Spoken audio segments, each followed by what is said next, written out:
Fine. Okay. Good afternoon, everyone. Today here we all gathered in this virtual platform to have our 20th lecture in this statistical mechanics, chemistry and biology seminar series. And today's our speaker is Dr. Tarak Karmakar from IIT Delhi. And I request Professor Ranjit Biswas to chair the session. Ranjit. Okay, thank you, Rajiv and Suman. It's nice to have Tarak today, one of the younger faculty colleagues. He joined IIT Delhi just about 2 years back. And before that, he spent 4 years in ETH, Zurich, and Genoa with one of the most famous simulation groups, that is Professor Marinello of Marinello, famous Marinello, who actually showed the marriage between molecular dynamics and electronic structure. Before that, Tarak was in JNCS at Bangalore, opened his PhD, working in problems on ligand enzyme interactions, bindings. And now Tarak invests his quality time in developing and also applying various simulation methods in integration with machine learning to understand various complex processes that span pharmaceuticals, transport of molecules across the membranes, as well as understanding various carriers as drug carriers such as nanoclusters and many other complex things which has direct applications. With this short introduction, I request Tarak to deliver his seminar. Dr. Tarak, please. Okay, thank you, Professor Visas, for the kind introduction, and good afternoon, everyone. It's great to be here. I'm really excited to see all, some of the known faces and new names. Let's see, not faces. So nice to meet you all. First of all, I'd like to thank, or let's say congratulate, all the team members for this organizing such a wonderful seminar series. And I think it's a nice platform to share our experiences, discuss science, and kind of interact with the community once in a while. And I think it's almost more than 2 years, right, Rajivda, where you have been running this seminar series? Yeah, it's close to 2 years. Close to 2 years. And so it's wonderful to have all these lectures. And sometimes I do watch those YouTube videos, to know something, to learn something. So that's great. With this, again, so thank you for giving me an opportunity to be part of it and giving this lecture today. With this, let me start sharing my screen. Okay, I share the entire desktop, and then here.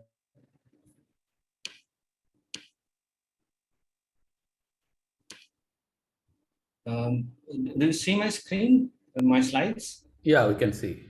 Okay, that's perfect.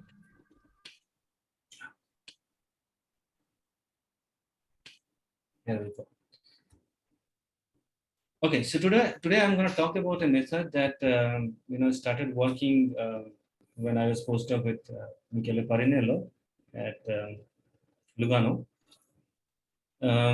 So this method is called constant chemical potential molecular dynamics, and we call it as C𝝻MD. This method is quite promising in simulating concentration-driven processes under realistic thermodynamic conditions. So we'll discuss what do we mean by concentration-driven processes and what do we mean by realistic thermodynamic conditions. Before discussing about this method, let me quickly give an overview of molecular dynamic simulations. What do we do and what are the limitations and how do we tackle those things? And then after that, I will discuss constant chemical potential molecular dynamics.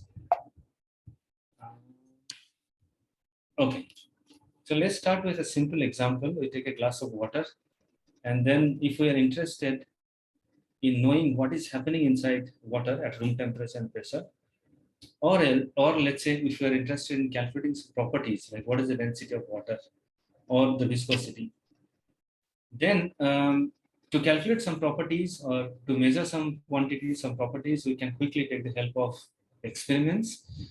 But experimentally it is a little difficult to see what is happening at the atomistic level. Of course, there will be some sophisticated instruments or microscope by which you can observe the things, but dynamical information would be really difficult to obtain from experiments. On the other hand, computer simulations can be of great help to kind of obtain microscopic details of the system, what is happening dynamically, and see how the molecules interact with each other. And from there, of course, we can calculate certain properties of the system. Okay. Yeah, please continue. Yeah. Okay, thank you. So I was discussing about something that if we want to model one system, like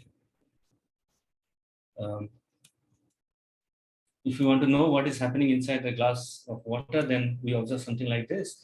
But now the question is, how do we capture the motion of these particles, these water molecules? So for this, to understand this one, let's go back to a simple model system. Let's say one person is walking on the street, and then we can apply the Newton's equation of motion to kind of predict. If we know the initial position and the velocities of the person, then after some time t, we can kind of predict his or her position and the velocities. Now, if we have a scenario something like this, a crowd, right? When many people they're walking simultaneously, so then the motion of one person would be hampered or affected by the presence of other people. So meaning that one person while walking, he or she might interact with his or her neighbors. And these interactions, if you take the sum of all the interactions, that you can call as interaction potential, that we use this U symbol to define that potential. Now the scenario is similar when we deal with molecular system. So instead of people's crowd, we can have molecular crowd where the molecules interact with each other, and their interactions also would be affected by the neighbors. Now, once we know the motions, I mean, now the question is, how do we kind of quantify, or is there any way that we calculate the molecular interactions or the overall potential? To understand that, so what we do is we take a very simple system where we have 4 particles, let's say, in a system, and we can write certain equations to understand their interactions. The question is, how do the atoms interact? We can have Lennard Jones, and if they are charged or if they have partial charges, then they can interact via Coulombic interactions. And this type of interactions we call as non-bonded interaction. But then, if we connect this, let's say, atoms by bonds, so we have a molecular system, then we have additional terms, and these are called intramolecular. Because so now we have bonds between the atoms, we have angles, and we can rotate certain bonds like dihedral angle. We can have dihedral angle contribution as well. And then additionally, if you have, let's say, a little bigger molecule where the planarity of certain part of the molecule is important, then we can have improper dihedral angle. Okay. So the total potential is now is a sum of non-bonded and bonded potential. And so these equations, and in these equations, we use certain parameters. And this set of parameters, we call it force field parameters. And these are empirical in nature, because we need to tune these parameters in such a way that after running the simulation, we calculate some properties. That property should match with the experimental property. If not, then we come back and then again tune the parameters. So that's why they are called empirical force fields. And a few popular names that we know, Amber force field, Charman, or PLS, these are routinely used to simulate simple systems, biomolecules, and whatnot. And then once we get the potential, total potential, then we can take the help of, we can solve the Newton's equation of motion. And from there, we can update the positions and the velocity for the momentum of the particles. And we take the help of some integrators, molecular dynamics algorithms, to update the positions and the momentums. A typical molecular dynamics simulation has a few steps. So you start with an initial structure. Either you can write your code to get XYZ coordinates, or you collect these coordinates from some database like crystallographic database. You get a zip file for crystals. If you are interested in simulating proteins or in general biomolecules, then you go to protein data bank and then collect the coordinates and you start with that structure.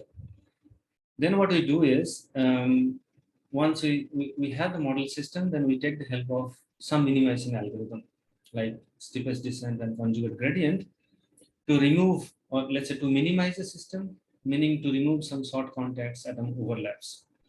With the minimized structure, then we subsequently go for equilibration steps, in which we thermalize the system. So we connect the system to with heat bath, followed by, if you are interested in equilibrating the simulation box, then we quickly switch to the NPT ensemble.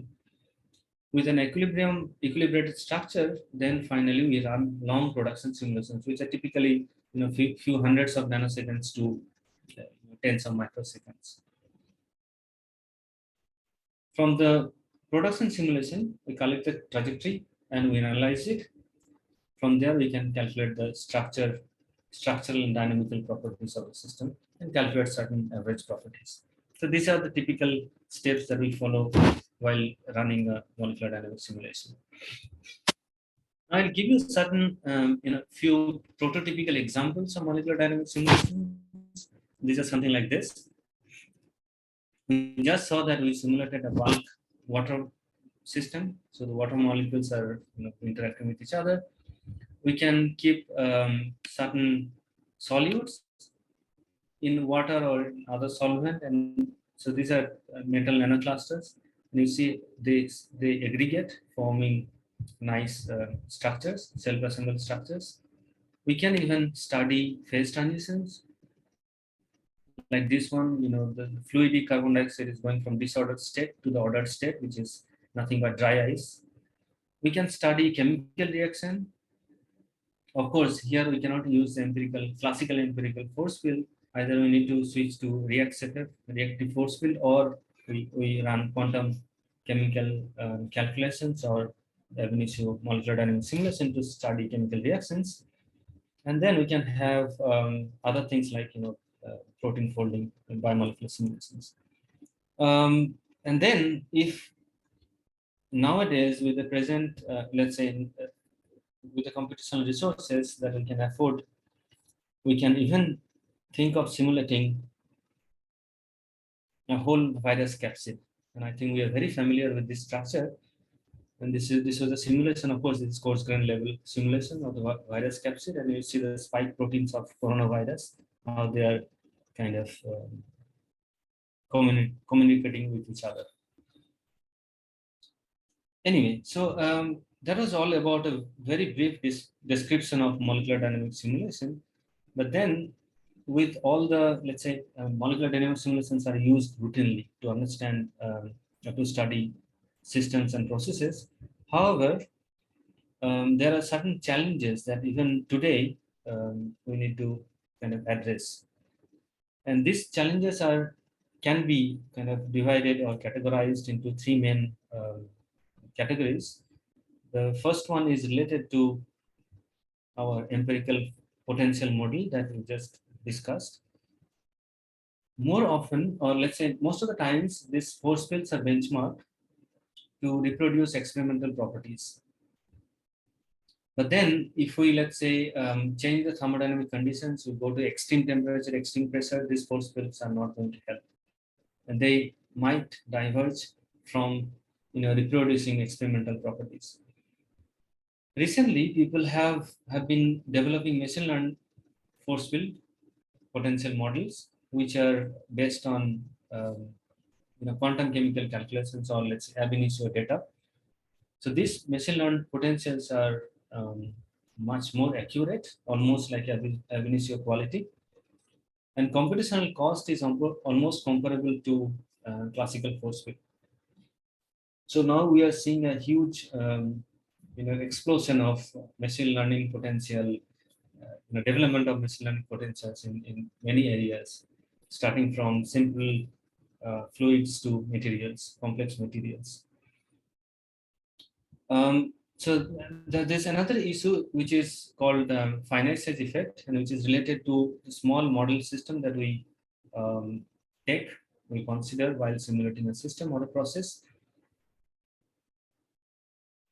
So I mean, when we run a simulation, typically we take few thousands of molecules, or let's say if you really have computational resources, then you can go up to, let's say, millions of atoms. But in reality, we have, let's say, 1 mole of a system might contains 10 to the 23 molecules, right?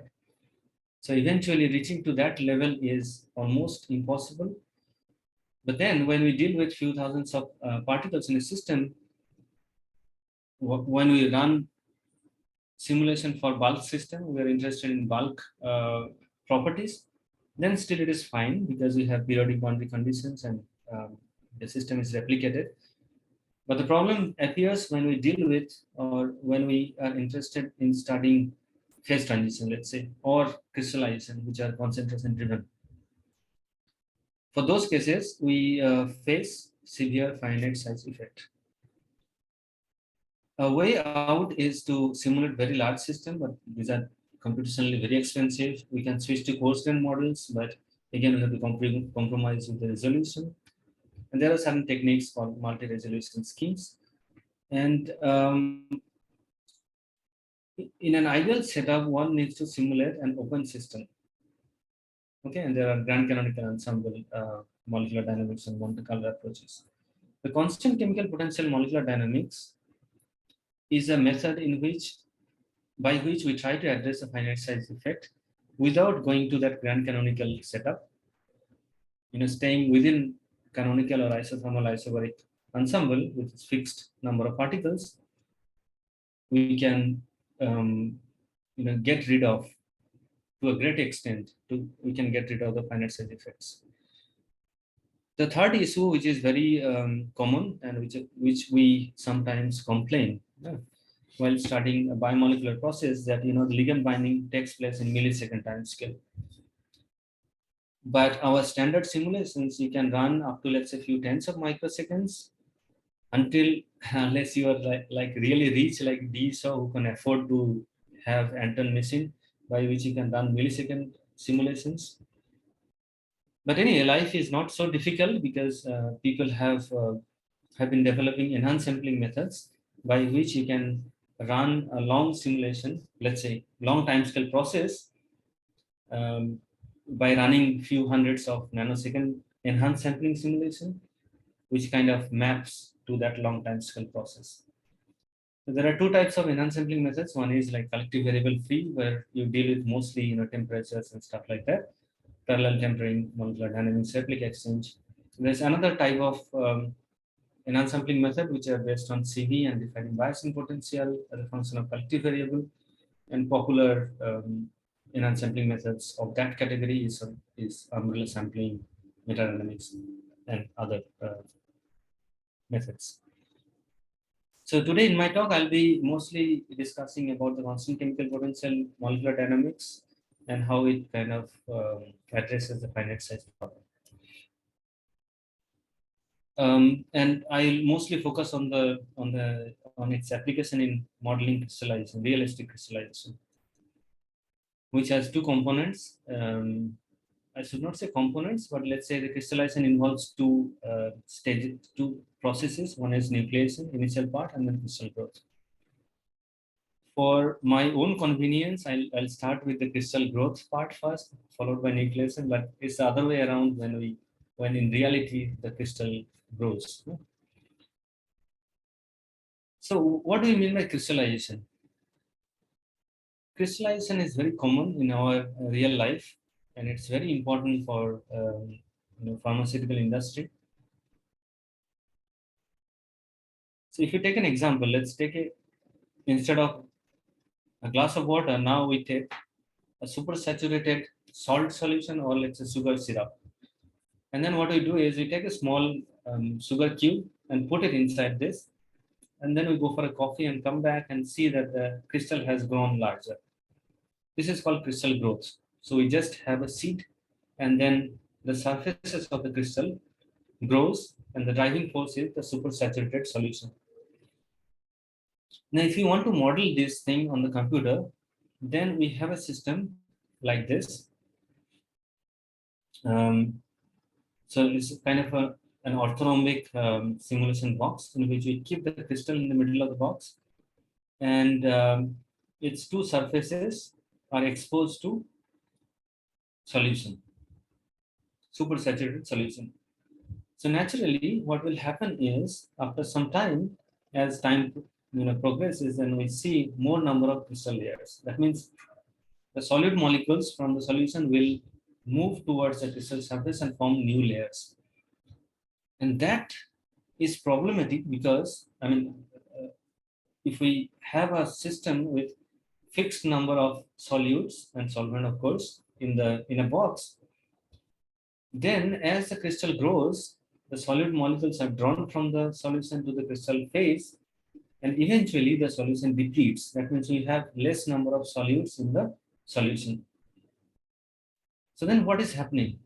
After the growth of, let's say, 1 or 2 layers, the chemical potential of the solution is decreasing, right? So the driving force is changing, which is not the case when we simulate, when we kind of do an experiment, or when we just put a sugar crystal in a supersaturated sugar syrup.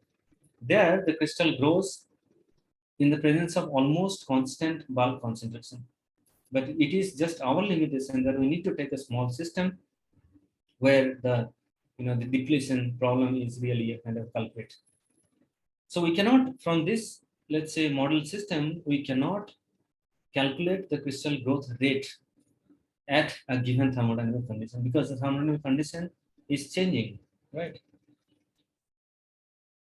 So then we need a method. So can we design a method in which we can kind of tackle this depletion problem and carry out crystallization simulation in the presence of constant supersaturation, or alternatively, you can call it constant chemical potential.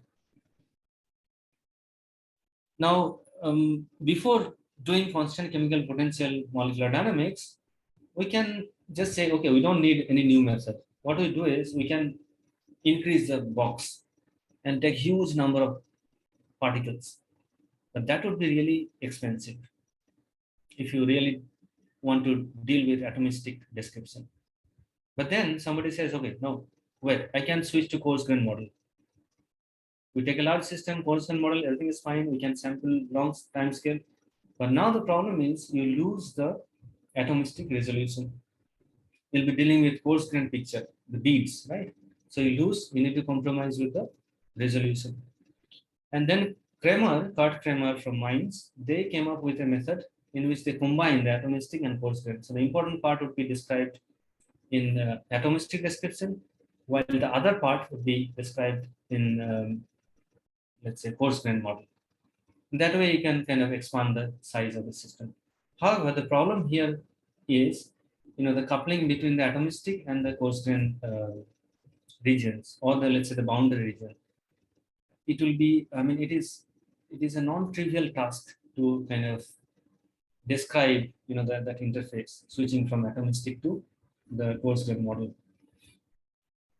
Then another set of people they can think of, they said, okay, well, we can run open system simulation. For that, we need to take the help of grand canonical ensemble with varying number of solutes. So meaning that now you can supply the solid molecules from an imaginary fictitious reservoir. So we have a real system.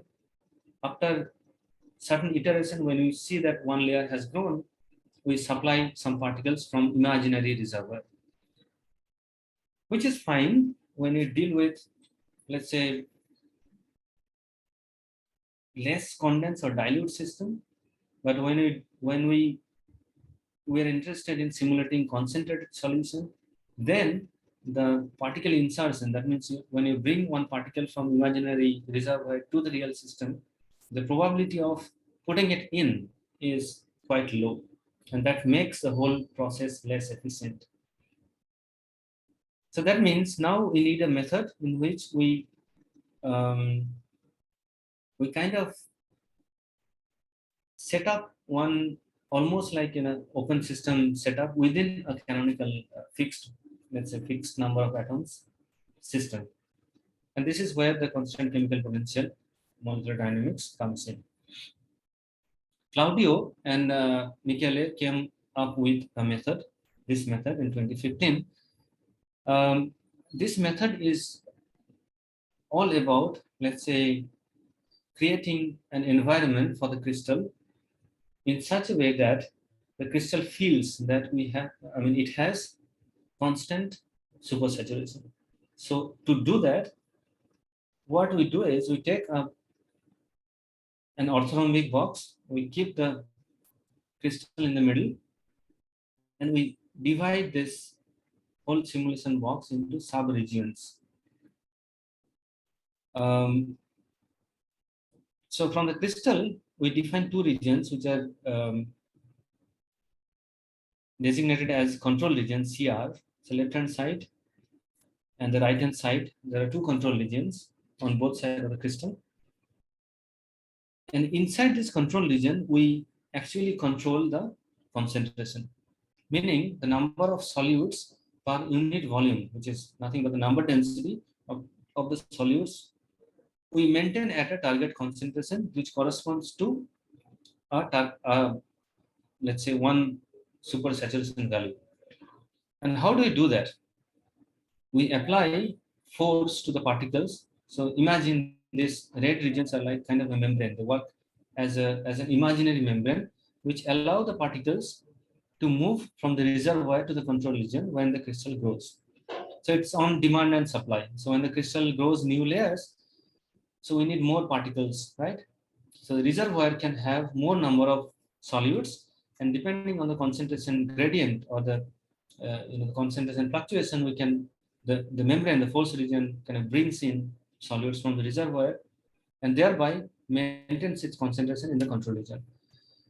So that means when we have this kind of a setup, then the crystal feels that it has a constant bulk-like concentration near surrounding or let's near its surface.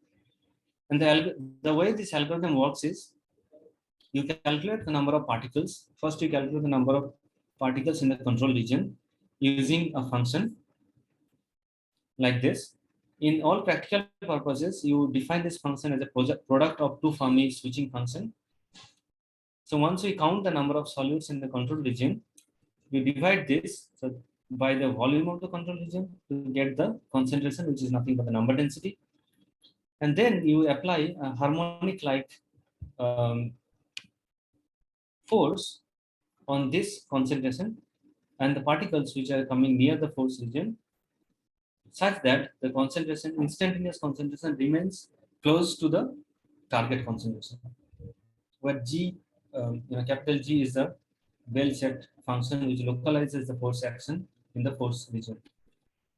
So this is the overall algorithm for this method. And now when you do that, then we have solution concentration profile which looks like that. This, in the transition region, we have a gradient. In the control region, we have a flat. Tarak, could you take a quick question? Yes, please. Yeah, there is a question. What is the role of the TR region? Okay, so the transition region is intrinsic to the system, and okay, sorry.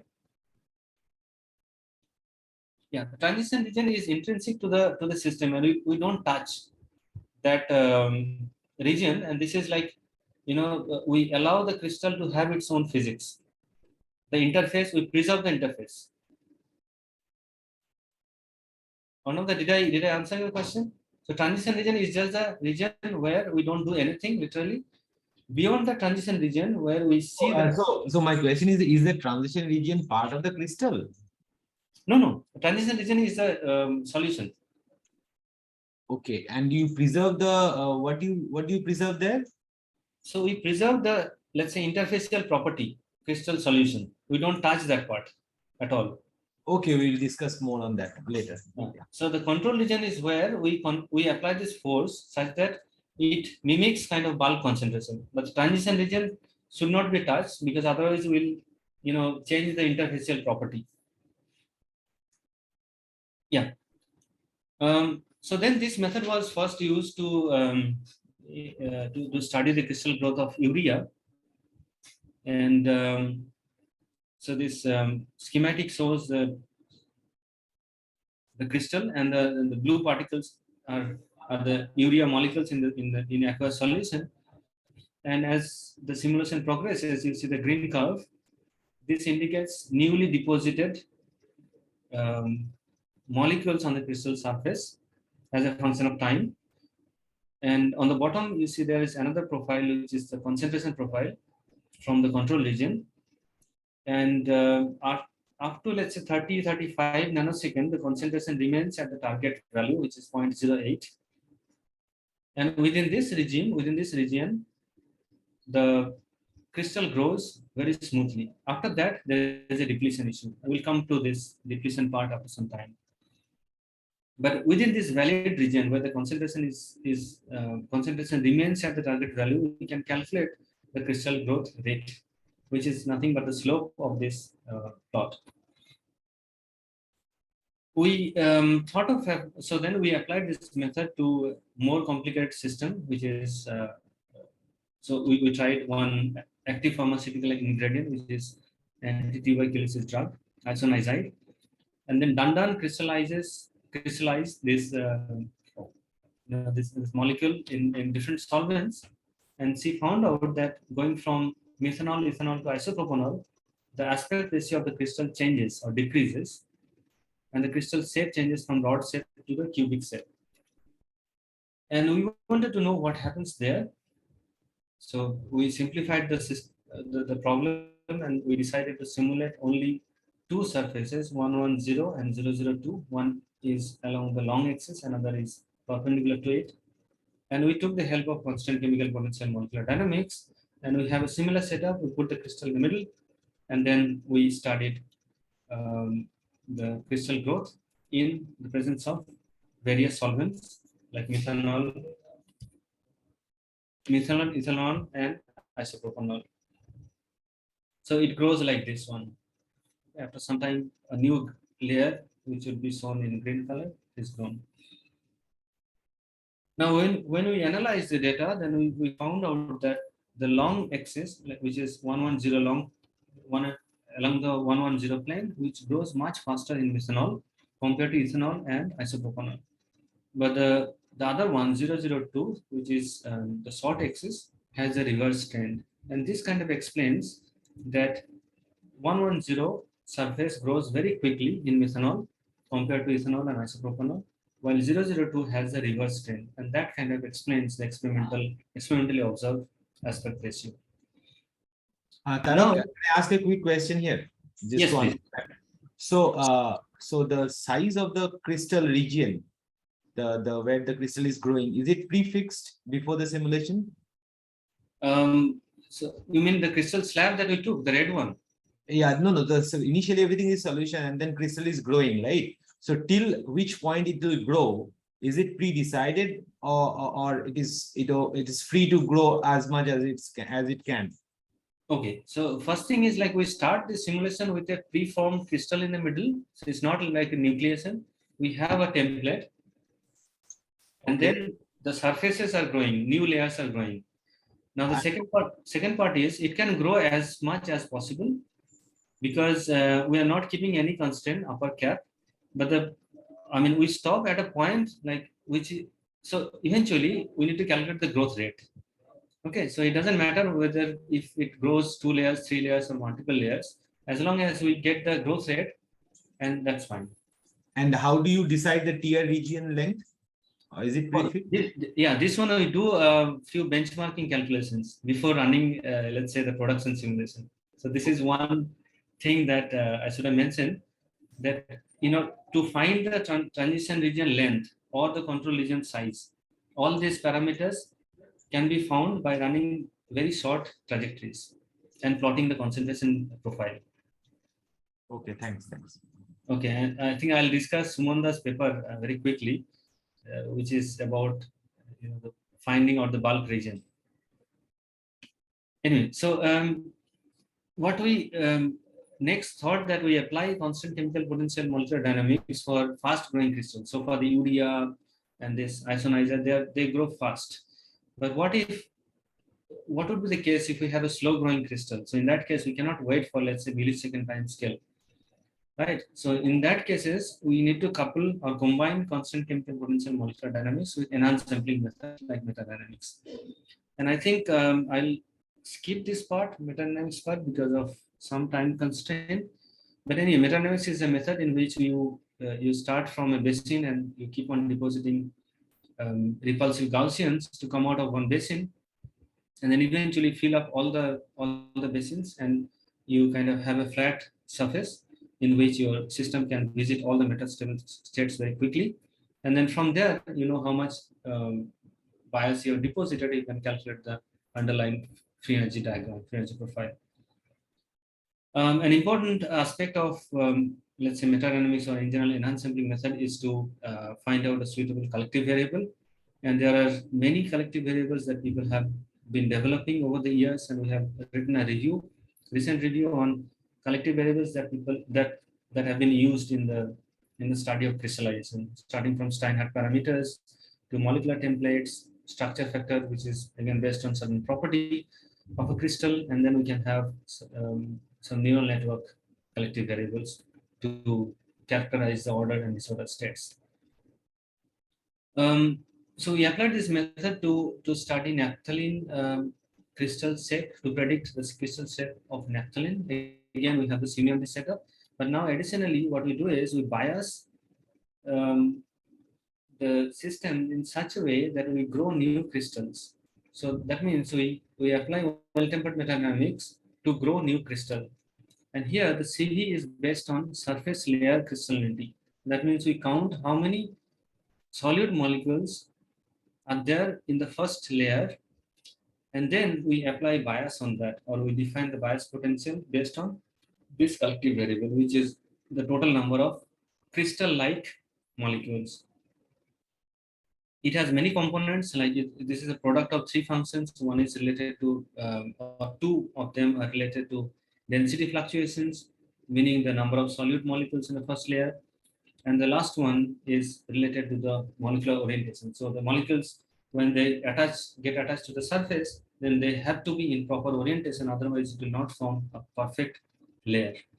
So we have density fluctuation as well as orientational fluctuations to have in the series description. So we ran well-tempered molecular dynamics, well-tempered metadynamic simulation, and we saw that these collective variable samples very efficiently a grown layer and a dissolved layer. And from there, we could calculate the free energy surface. And we ran 3 sets of simulation targeting each of the surface of the crystal. And from there, we can calculate the free energy surfaces. From there, we can calculate, or we can predict the crystal shape. So that means that one surface, let's say 001 bar, which is having high barrier. That means the growth rate of this surface is lower compared to 110 or 201 surface. So from the relative barriers, we can calculate the equilibrium shape of a crystal. Then the next application was on kink site growth, and this is related to solubility prediction, because we know the solubility is extremely important for drugs, because the medicine that we take, it has to dissolve in our stomach, and then it has to be absorbed. And how quickly it dissolves, it depends on its the molecular structures and packing. The solubility is extremely important. So what we did is in this project was to combine C𝝻MD and well-tempered metadynamics to predict solubility. And the idea is very simple. Now, if you follow the schematic, then we in this crystal we have certain kink sites. And imagine these blocks as the molecules or the ions which get attached to this kink site. And now the one fundamental idea is the chemical potential of the solute in the solution. If it is higher, then on the surface, then it will quickly go and get attached to the surface. So based on just calculating the free energy profile, let's say state A, which is detached, in which the solute is in the solution, and state B is where the solute is attached to the king side. By looking at this free energy profile as a function of concentration, so you run, let's say, few independent simulations at different concentration and calculate the free energy profile. And then eventually what you do is you get one free energy profile at a given concentration in which both the states are having same free energy. So delta F equal to 0. And that is the concentration which is eventually equal to the equilibrium solubility. So this is the idea. So we ran C𝝻MD well-tempered simulation to we have this many transitions of the growth and dissolution of the king sides. From there, we calculate the free energy profiles, and we find out the concentration at which delta F equal to 0. And that we compare with our experimental data. And this method is really powerful because it's a very simple method, simple idea, but it could predict the experimental solubility almost close to experimental solubility. In fact, there is another paper in which we found the numbers which are very close to experiment. Now, okay, so the C𝝻MD method is very good for studying crystal growth, prediction of solubility, crystal shapes, but there is one problem here. In all these applications, we have the reservoir fixed, right? Because once the crystal grows, right? So this is the C𝝻MD setup, and you see after 40 nanoseconds, since we have the finite size reservoir, the solute particles eventually deplete from the solution. So we thought that can we modify this method to avoid this long time scale depletion problem? And then we came up with an approach which is called asymmetric C𝝻MD, or sarcastically we call it cannibalistic, because one side of the crystal grows and the other side of the crystal dissolves. So in this setup, what we do is on the left hand side, as you see in the schematic, we keep supersaturated solution. On the right hand side, we keep undersaturated solution. That means in the presence of supersaturated solution, the crystal layers will grow. On the left hand side, on the right hand side, since we have diluted solution, the solute particles will come out of the crystal.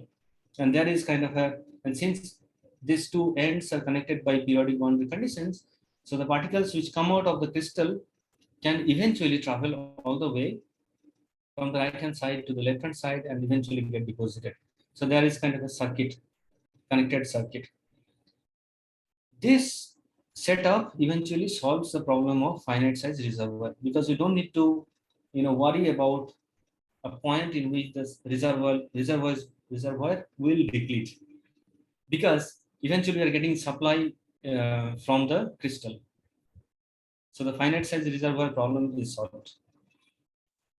Again, we applied this method to study urea crystal growth. We ran different, so we had different combination of supersaturated, undersaturated solution, and from there we calculate the growth rates. I'll quickly skip this one and switch to the nucleation problem. Now, now that we have studied the crystal growth, we started with a already grown crystal, and then we are monitoring the newly deposited or newly formed layers. But let's say we have a situation where we have a supersaturated solution. We leave it for overnight, and the next day you come to lab and you see some crystals deposited.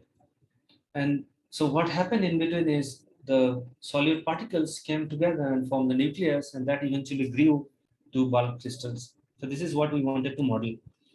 And then since nucleus is almost like spherical, if we really follow the classical nucleation theory, then we thought that having a kind of spherical geometry would be more convenient to study nucleation.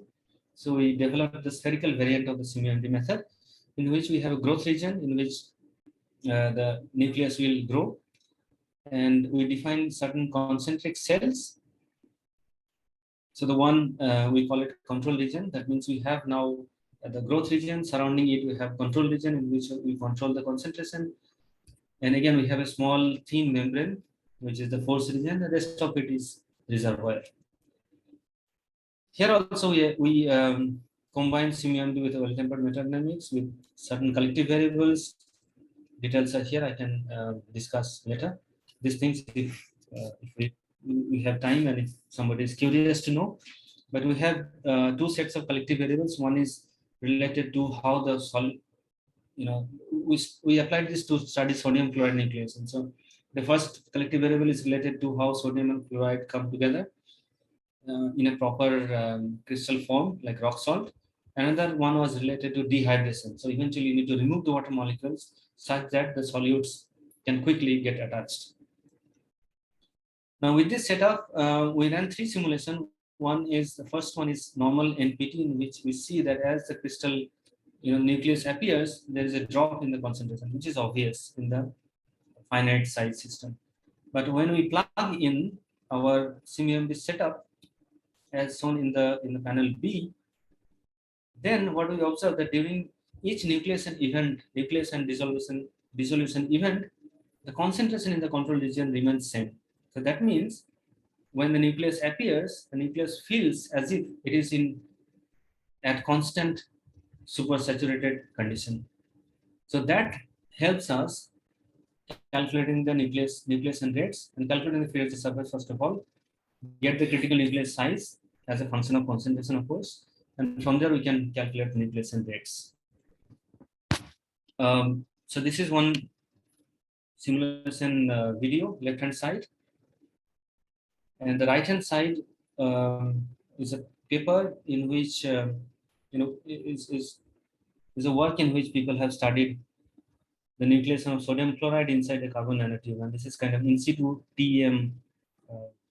So they made this video from in situ TEM, and they kind of similar, although their time scale and the size of the systems are different, but they both capture the similar events.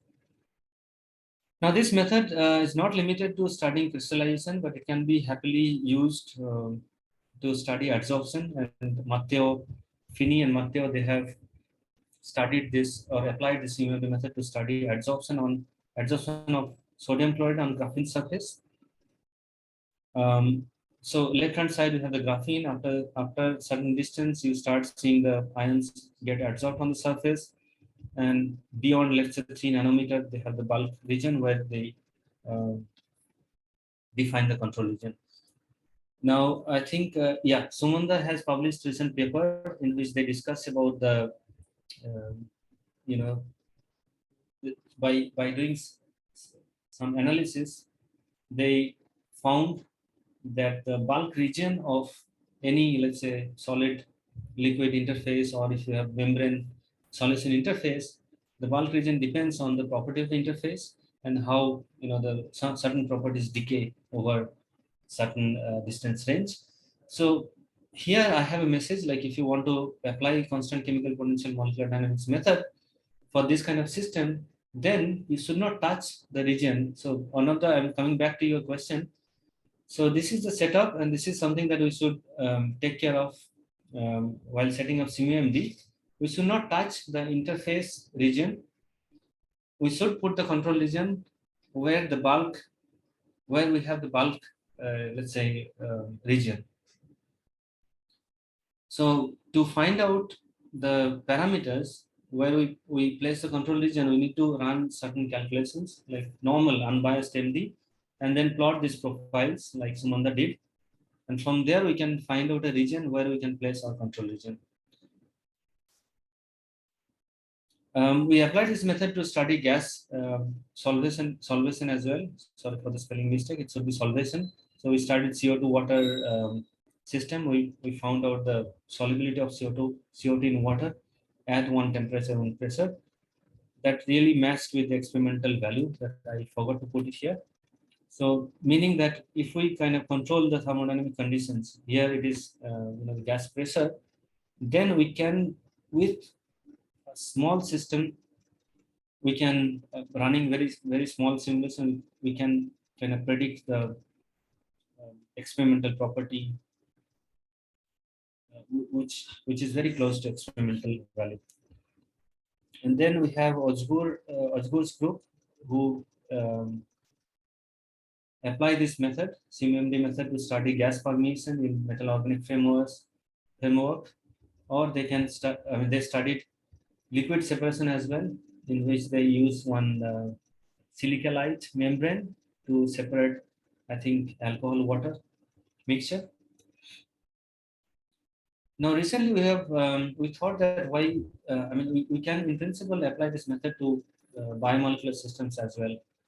So one student of mine, he started looking at the possibility of applying this method to study membrane transport at constant chemical potential, or to model realistic environment of biomolecules. So we have started looking at one protein, which is intrinsically disordered protein, IDP SM15.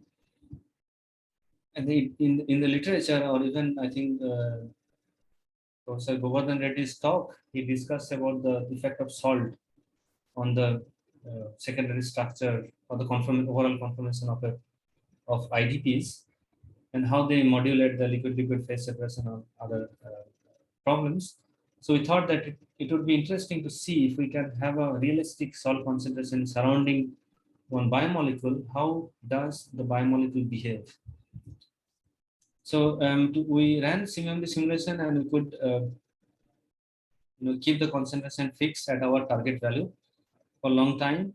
And this is NPT simulation, which actually showed that instead of let's say a concentration 1 molar, when we run the simulation, we have something like 2 to 3 molar concentration surrounding the protein, which is again due to finite size problem. From 2 sets of simulations, we calculate the free energy surface, although these are not, these are still running, these are not converged one. But what we observed is, like, as the concentration increases, we started seeing the, let's say, the beta sheets are getting more stabilized as we increase the concentration. So left-hand side is a water simulation where we don't have any ions. And then the middle one is supposedly at 0.5 molar sodium chloride solution. But in NPT, it went beyond, let's say, 2 molar. And the rightmost is targeted at 1.5 molar concentration. But in NPT, it reached much higher. On the bottom panel, we have the water, the same thing. And then we have 0.5, well-maintained 0.5 concentration, and well-maintained 1.5 molar concentration of sodium chloride. But again, we have to spend a little more time to understand whether we are observing this trend with confidence. I mean, there should be many transitions back and forth from this beta sheets, alpha helix, and the random helix. And finally, if we get the convergent surfaces, then eventually we can comment on this actual salt-dependent conformational flexibility of IDP. Yeah, so probably then in future, I'll be able to discuss this final results. Anyway, so C𝝻MD is a multi-purpose method. We have seen many applications, so I don't want to repeat this. We have recently wrote an accounts, which is published in Accounts of Chemical Research. So if you want to have a look at many flavors of C𝝻MD applications, you can have a look at this.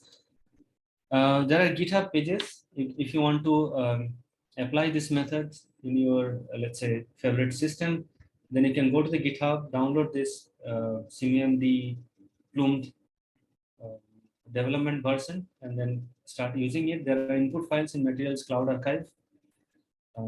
Alternatively, you can go to my website, our lab website, and then follow the instructions and use the code. Finally, I'd like to thank my group. So these guys have started doing some interesting work, and hopefully by next year we'll have something from our lab. And yeah, so I'd like to thank the funding agencies, the Institute Seed Grant and SRG from ACRB. And I thank you all for your kind attention. Thank you very much. Sorry, I took a little more time than expected. Thank you. Thank you, Tarak. Thank you. Sumon, yeah, Sumon, Rajiv. Okay, yeah, thank you, Tarak. Excellent talk. There are many questions. So I'll request people to put up their virtual hand But meanwhile, let's take the questions from the chat box. Or I mean, those people can also ask it directly. So maybe Ornabda can first clarify all his doubts. He has several questions. Sure. You can go ahead and Actually, I don't know why I cannot see. Okay, now I can see people. Okay. Okay, Tarak. No, first of all, very excellent talk and excellent work you have done and you're still doing. So you clarified my doubt about the TR region length and all when you talked about someone's slide and all. That was beautifully done. Now I have the question about your protein ion system. You said that the concentration in NPT simulation is increasing, but the concentration of salt in the whole box, when you consider, that is fixed. So it is increasing around the protein. That's what you mean, right? Yeah. So this protein is having, I think, a couple of positively charged, I think, arginine and lysine, 2 arginines and 2 or 3 aspartate amino acids, which kind of attract more ions towards itself. Right, and that is quite natural. So why do I unnaturally restrict the ion concentration to 1 molar? 1 molar is a solution concentration. See, for example, DNA also will attract more ion due to Manning condensation. More ions will come near DNA. Yes. So if there are positively charged or negatively charged residues are there exposed, ions will come near that. So why do you think that we should restrict the ion concentrations? That is the one question. And secondly, when you calculate ion concentration around proteins, what size of hydration layer and other things that you consider for that, and how do you do that? Okay. So your first question is, it's natural that these guys will attract ions, and ions will be crowded near the protein or the DNA, let's say. But then the next layers, now that we have we have fixed number of ions in the box. I think you have almost answered my question from your first initial starting sentence. The salt concentration beyond certain region, they deplete. So it's not constant throughout the box, because it attracts a lot of ions near its first hydration, or let's say ionized, whatever it is called, ions cell. The thing is, in our C𝝻MD setup, we are not artificially, let's say, we are not changing the first layer. Let's say near the protein, we have, let's say, 10 to 20 angstrom. We are not doing anything, no bias, nothing. So the protein is allowed to attract. Okay. Only the solution concentration you are putting in more by your control region and TR region, right? Yes. So in the C𝝻MD setup, in the control region, we control the number, and we have the reservoir. We don't care at all. Reservoir can have more. Very good. No, that's really good. You didn't show the structure for C𝝻MD simulations.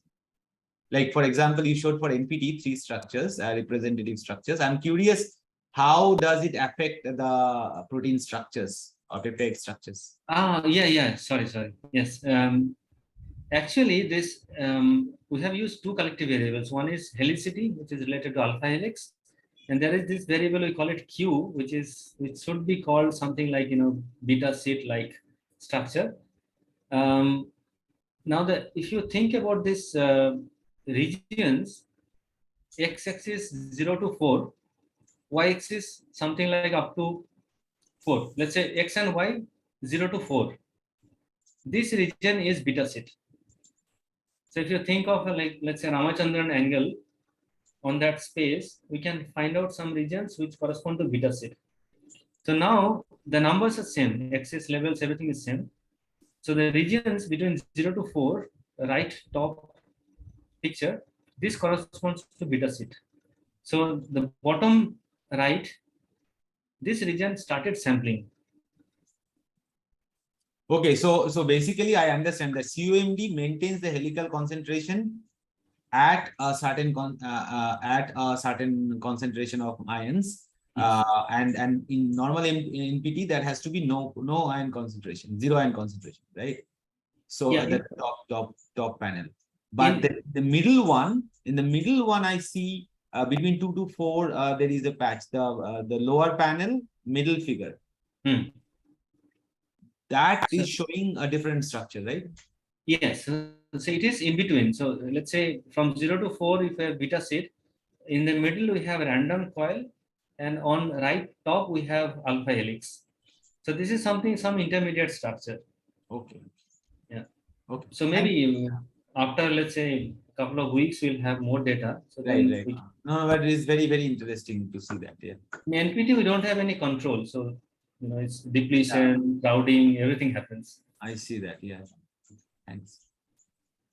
Okay, we can go to the next questions by Ravi Kishore. So if you are around, you can ask it yourself. Otherwise, I'll just read. Maybe I'll start reading. There is a crystal growth. So I think regarding your cannibalistic approach, the question is there is a crystal growth at one end and dissolution at the other end. Then we cannot call it a crystal growth problem. Yeah. So let's say we can call it as a crystal growth / or hyphen dissolution problem. And the beauty of this. So I guess you calculate the rate. So how do you exactly then define the rate there? Is this the growth of the growing front or? Yes. Yeah. I think I got the question because okay, I just play this movie once. So Ravi, left hand side we can call it as crystal growth. Do you have the same like rates on both ends? Maybe that's what Suman was trying to ask. No, the left hand side, let's say we have supersaturated solution, more than solubility. Okay. Right hand side we keep diluted, lower than the solubility. Okay. The beauty of this method is from one simulation you can calculate both crystal growth rate as well as crystal dissolution rate. Okay. And now the question is, how do I calculate the growth rate? So there are two ways to do that. So you monitor how many of the solutes are newly deposited on the surface, left hand side. Okay. And from there, so you plot the number of newly deposited particles as a function of time. And from that slope, you can get the growth rate. Similarly, on the right hand side, how many of these particles which were part of the crystal left the crystal as a function of time. So now I'll go to the slide, this one. And how easy is that? How easy is that to determine? Because there could be a orientation change, or there could be like a slightly the molecule have moved away from the crystal. So you have a distance threshold or something like that?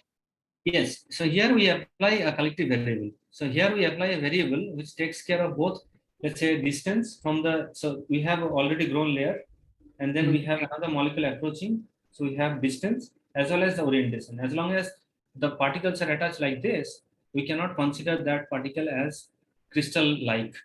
Okay. You remember in one slide, we used one collective variable to define the molecular crystallinity. We use that kind of approach. I'll just go to that slide. Here. So look at this. We define a collective variable which takes care of properly oriented molecules which are attached to the surface. So this is the collective variable. We call it surface layer crystallinity. And we count only those particles which are attached to the surface in proper orientation. So if I'm asking you, what is the standard deviation allowed? So-called standard deviation which is allowed. Standard deviation allowed? Means like how much of variation do you allow in this case? Okay, let's say if I have the number 40 particles should be attached to form a new layer. Okay. Since these collective variables are, let's say, a bunch of switching functions, so they have probabilities from 0 when it is not attached. It is 1 when it is perfectly attached. Okay. So but the number should be in between 0 to 1. So with some probability. Okay. So now if I assume that all of them are having on an average probability 0.8. So then the total number would be 32. Okay. For 40 molecules. So let's say 30 plus minus 10 would be our number for the crystal layer. How do you get this 10? So that's because of switching function. So let's say, so the probability when the solute is not attached in the solution is 0. Okay. Contribution. When it is perfectly attached, it is 1. Yeah. But because of thermal fluctuations and all, because the orientation will not be fixed, right? They will fluctuate, thermal fluctuations. Okay. And this will give a number less than 1.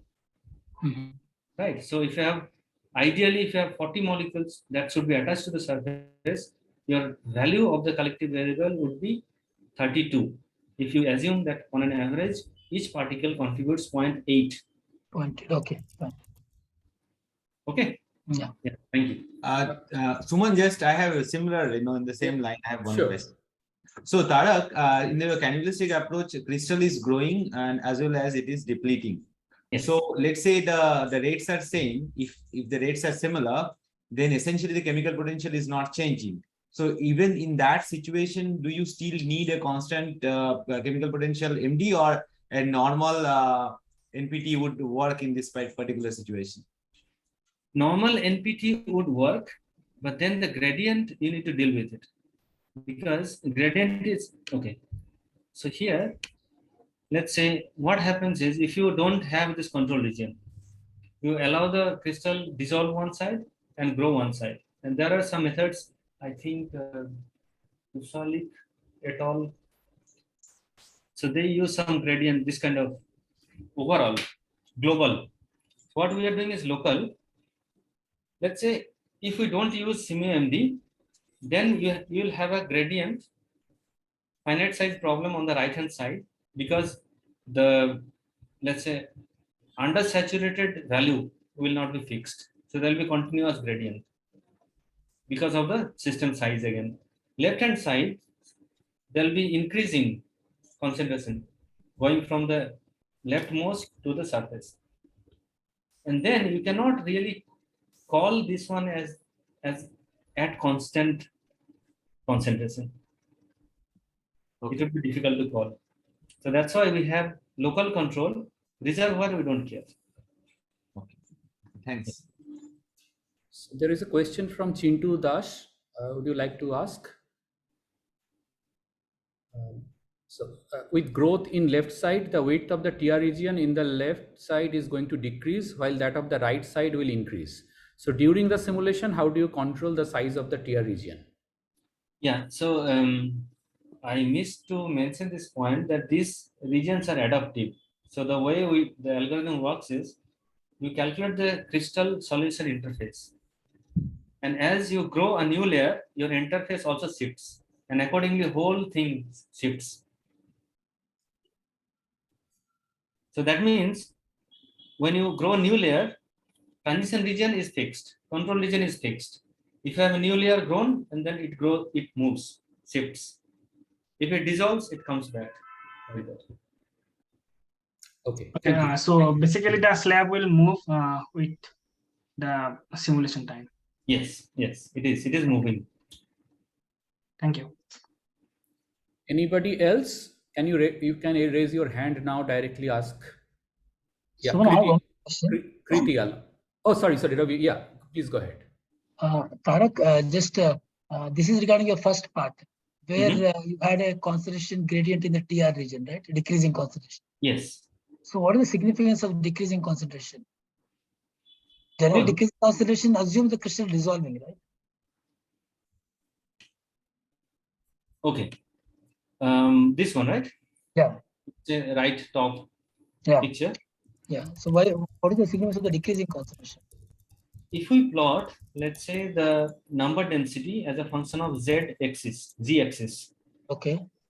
Then we'll see some spikes for the crystal, because if you think of G of R, okay, so then we'll see certain this kind of stuff. Okay. Because of the density of the molecules, then we'll see a smooth decay. So initially you'll get some spikes for the crystal layers, and then you'll see decay of the concentration. So that means the decay assumes that, see, if there's a crystal dissolution, you'll see that sort of a problem, right? Yeah, so it doesn't matter whether it dissolves or grows. Okay, so what I'm doing is I'm trying to draw something and show you. So this is something like this. Okay. Here we have, if we calculate as a function of z-axis, we have layers, like for this layer we have certain number, for this crystal layer certain number. Okay. And after that, since we have solution, right? So we have less number of solute and we have solvents here. So you're plotting density or you're plotting concentration? Yeah. So solute density, solute concentration, let's say. Okay. Okay. So then since we have solvents here, we have less solutes, and then after a certain time it will be bulk. Yeah. So my question is like, what happens if you assume a increasing concentration? Increasing concentration. So generally, I'll assume that when the crystal dissolution occurs, you'll see this sort of a profile. The concentration decreases from the crystal end, right? Yes. And so what if I assume an increasing concentration? I don't know if that makes sense. Increasing concentration would be, I'm not so sure, because let's say if we have crystal layers which are well defined, and then you can have, let's say, amorphous. So we have well defined crystal layers, and then let me put my question in a different way. What if the reservoir supplies a huge solute? If the reservoir has huge concentration of a large number of solute molecules and the supply rate is much higher, then your profile will be very different, right? Yeah, no, you see reservoir, if you see the plot, reservoir is having some concentration. If you increase the concentration, it doesn't matter, because reservoir is very far from the transition region. Okay. It will not affect at all. Okay. So if your supply rate is higher than the deposition rate. Yes. So if the supply rate is higher than the deposition rate, then the control region will not be able to maintain the concentration. Okay. Then the gradient would be something like, it will decay like this. In the control region will be something like this. I'll just draw and show it. Okay. So it should be like this. You have the crystal here, and then the control region will have some gradient here, because your supply is more. So from the reservoir, you are supplying a lot of particles, then the deposition, then it will be something like this. Okay. Yeah. So that can, if you extrapolate it, then probably you will have that profile very close to the crystal also, right? Yeah, in principle, yes. But the thing is, the main idea is that we should not disturb the interfacial properties, because if you don't do any, let's say, C𝝻MD, if you just take the crystal and then you have a solution, the crystal and the solution interface, so this should be preserved in a way that this is characteristic of the interface, right? How the molecules travel, how they attach, and the whole physics should not be perturbed. What we are doing is beyond certain region, like that's why I mentioned Sumanda's work. Beyond this region, where we start seeing bulk, there we maintain the concentration. Okay. And this bulk does not affect the interfacial property, does not perturb. Now, what if the particles are say charged? Yeah, then we have a counter effect also, right? Then the transition region would be really large, because now I'll show this electrochemical. Can I request other people to ask question? Sure. This discussion will be taken up later part of the discussion. Thanks, Tarak. Yeah, just a quick one. Electrochemical, you see here, the bulk region appeared beyond 3.6 nanometer. This is highly charged sodium chloride on graphene surface electrode. Yeah. Yeah. Thank you. Yeah. Thank you. Okay, Kriti, please go ahead. Good evening. First of all, a very nice talk, Professor Karmakar. And actually, I wanted to ask that in the force region which we have, that is the sigma F. So what is the exact origin of the force you are talking about? Is it intrinsic or it's an external force which is being applied during the crystallization process? Yeah, Kriti, so the force that we apply externally. Okay, so if you're talking about a crystallization process here, so means when you are stating an example of a supersaturated sodium chloride solution and you add one single NaCl particle next to initiate the crystallization. So in that case, then where does the external force play a role there? In the nucleation problem? Yeah. Yeah, so nucleation problem is this one. Do you see my slides? Yeah, I can. Okay, yeah. So here you see, we have a growth region. This is like a spherical. Yep. And surrounding it, we have a control region. And then we have FR, very tiny. Okay, I should have increased the font. FR written in yes, I can red color. So this is Yeah, like a very thin membrane, which okay, allows the particles to come in or leave from the reservoir, depending on how the nucleus is growing or how the okay, concentration is changing. So now this is okay, a function of radial distance. okay, okay. Okay, so I get the point. And another question which I had, like, this is, I think, a very general question which I would like I'll have. That is, when you talk about simulations in general, you talk about a force field, and in these cases, while you're studying C𝝻MD, so what kind of force fields are you taking in hand? Like, obviously, I think atomistic force fields you are taking, but what kind of modifications in potentials are you doing to observe such crystallization effects? Okay, so these are so in this kind of work, I assume that the force fields are good enough, and we are not doing any modification to the force fields. So assuming that the force field are the force field reproduce all the properties. So let's Okay. say in the example of sodium chloride, we took this Zhuang-Chita model, JC model, Okay, yes, yes. which is so far the best one in terms of reproducing the equilibrium solubility. And I tell you, this number is something like 3.6 molar, and the experimental value is 5.7 or almost close to 6. Okay, So now you imagine, so the best one available is almost off by 40%. okay. So yeah, that clearly gives So the statistics. sodium chloride is still far from, let's say, having a good quality. But urea, naphthalene, all other organic molecules, those are standard amber or charm general force field. These are good Okay, enough. Yeah. okay. So thank you for the clarifications, and it was a really nice presentation. Thanks. Thank you. Next, Snehashish, please go ahead. Hi, Tarak. Hi, Very Snehashish. nice talk. Thank you. So actually, I need a suggestion from you. Okay. So there is a situation. Let's say you have two different box in two sides of a channel, because I have seen in one of the examples you were showing that there are the ion the gas permeation through channels. Yes. And C𝝻MD is one of the best technique for that, I guess. Now, for the channels which will specifically or selectively transport cations from one side to another side. Mm-hmm. So in that situations, do you think that C𝝻MD simulations will do better job compared to NPT simulation? Or more generally, how to decide like which system will require this C𝝻MD simulation? Although I know that constant chemical potentials, but so what is your suggestions for this situation particularly and more generally? Something like, we are yet to tell you some results, but something that we are currently studying is this passive ion transport through membrane.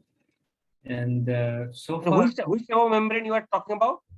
Any normal membrane like BOPC, we are just taking a model membrane.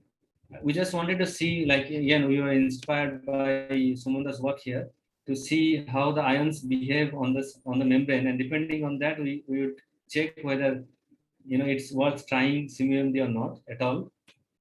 And so yeah, on this line, if you have let's say a pore kind of a channel, and then you see considerable gradient, let's say on extracellular part you have concentration which is, let's say, 0.1, intracellular it is 0.3, 0.4, something like this, then and if that driving force is good enough to for mediating this ion transport, I think then applying C𝝻MD would be a good choice, because if you fix this concentration on one side 0.1, another side, let's say 0.2, 0.3, 0.5, then the transport, the permeability, what is it called? Permeability, right?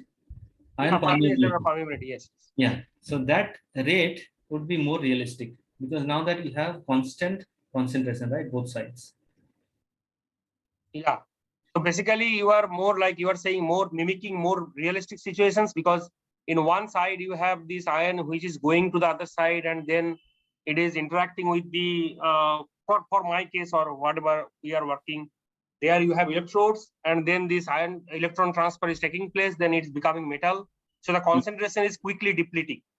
If Yes. we do not take this chemical potential constant, then maybe with time this passage or permeation will stop. That's what you are Yes, rate will be highly affected. highly affected. Yes. Highly Okay. affected. So you cannot, we cannot claim it that the rate of permeation is this value at this concentration. That So would any be wrong. selectivity you can talk about, means not just the permeation rate, also selectivity will be affected if I don't consider this constant chemical potential method. Yes, yes, because you see the chemical potential of a species in a multi-component system, right? When we write this partial differential things, chemical potential mu I, it also depends on other species as well, right? Because it is all connected with the activity.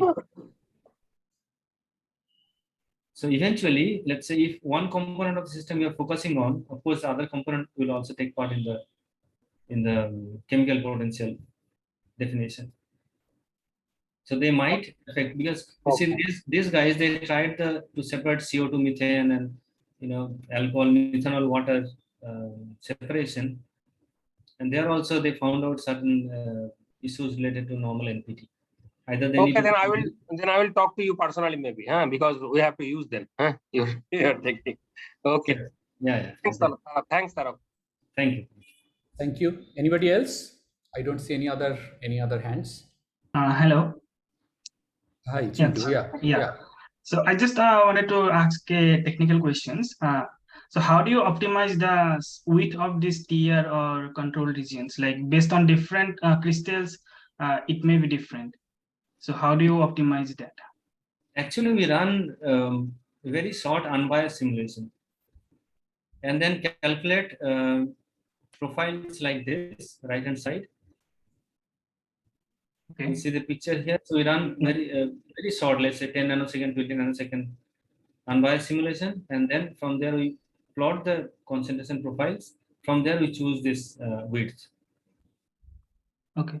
And if the rate of growth and rate of depletion is different, so obviously the tier region in both sides will be different also, or is it same in any? No, because you see, when you talk about growth and dissolution, you're talking about non-equilibrium process, right? Yeah. But when you, let's say, don't do anything, if you just keep the crystal and for some time it will, before it grows, then you can have a concentration gradient. So if you have supersaturated, you might have a different gradient. If you have undersaturated, you have a different looking gradient. Yeah. But we cannot say that for growth the transition region will be different or for the dissolution. Because again, the transition region, I think it's a equilibrium property, how they decay this concentration. Okay, thank you. Does it answer your question? Yeah.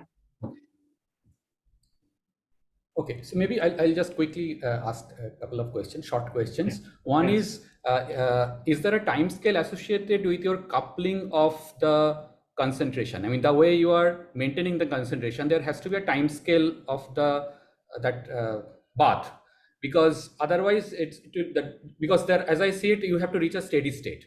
So the way you are releasing or taking away molecules, then there is a diffusion of the molecules, and then there is this interface. So technically there has to be a steady state.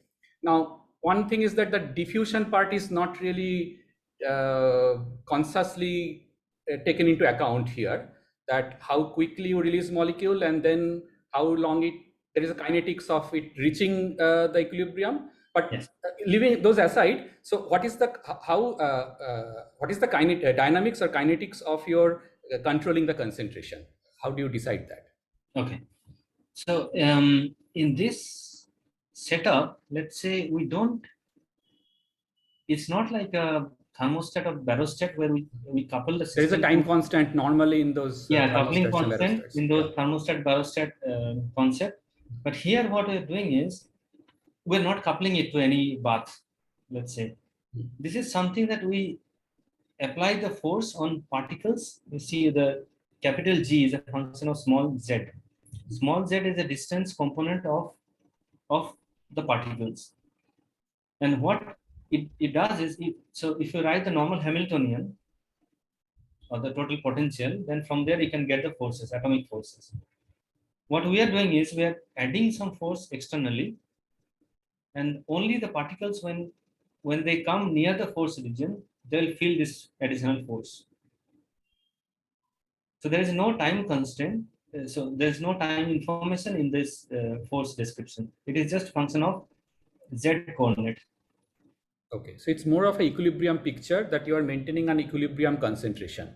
So now in that sense, let's say, I mean, a very unusual situation, if the diffusion is very slow, then that could lead to some non-equilibrium situation. That's the way I see it, possibly. I mean, yeah. Yes, yeah, of course. I mean, this is what we saw in the nucleation problem.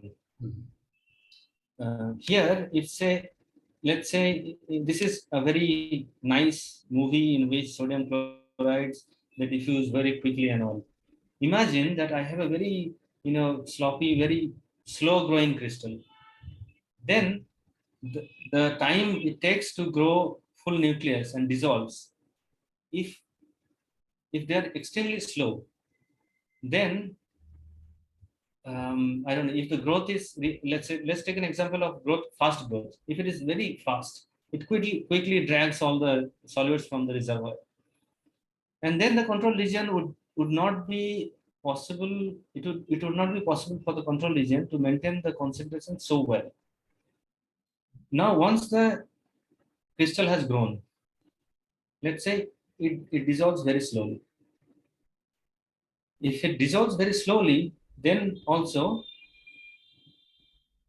control region will not have a proper flat profile, because now we have a lot of molecules inside the growth region. It dissolves very slowly, so transition region concentration will be higher. Right.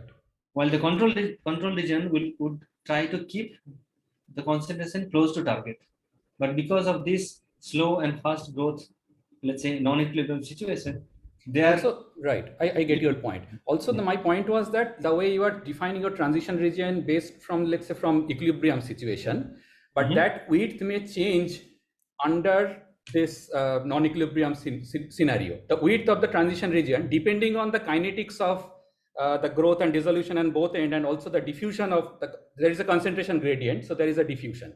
So depending on the rate mismatch between these processes, the concentration profile may also change with time. So those things may become important for certain systems. Yeah, sure. Because if we change a system, let's say again slow growing crystal, their transition region length would be much longer than the equal fast growing. Right. Yeah. And the second quick question, just, I mean, we are running out of time, but very quickly, for your spherical system, it is still a cubic, I mean, rectangular periodic box, right? Yes. It has a spherical region within a cubic box, but that spherical region is still adaptively taken around the seed, is it? Because the seed can diffuse away and go to the surface. I mean, that's what I was thinking, that even if you have a spherical region with a constant, but how do you fix the seed? I mean, is it in the center or what? Yes. So here we use a little trick here, because so the growth region that we call it, only the particles that come inside the growth region will be part of the bias description. Right. So the CV description is localized to the growth region at the center. So that's why the nucleus will appear in the middle, and then so before it kind of diffuses, because these are very tiny nucleus, before it diffuses, by the time it diffuses out, let's say it dissolves inside the growth region. So since the bias description is localized on the growth region, so it grows and dissolves inside the growth region. But yes, and if we take a seed, free flowing seed, then it has to be, the spherical setup should follow the seed. That is more complicated in terms of implementation. Okay, thank you. Anyway, thanks. Very nice talk. Ranjita, so we can close now, I guess. we have really overshot the time because there were a lot of discussion and it was a very interesting talk. It is fun. Yeah, and if anybody has any question, I suggest they can directly communicate with Tarak. I'm sure Tarak will be happy to take questions later on. So you can email Right. Tarak possibly.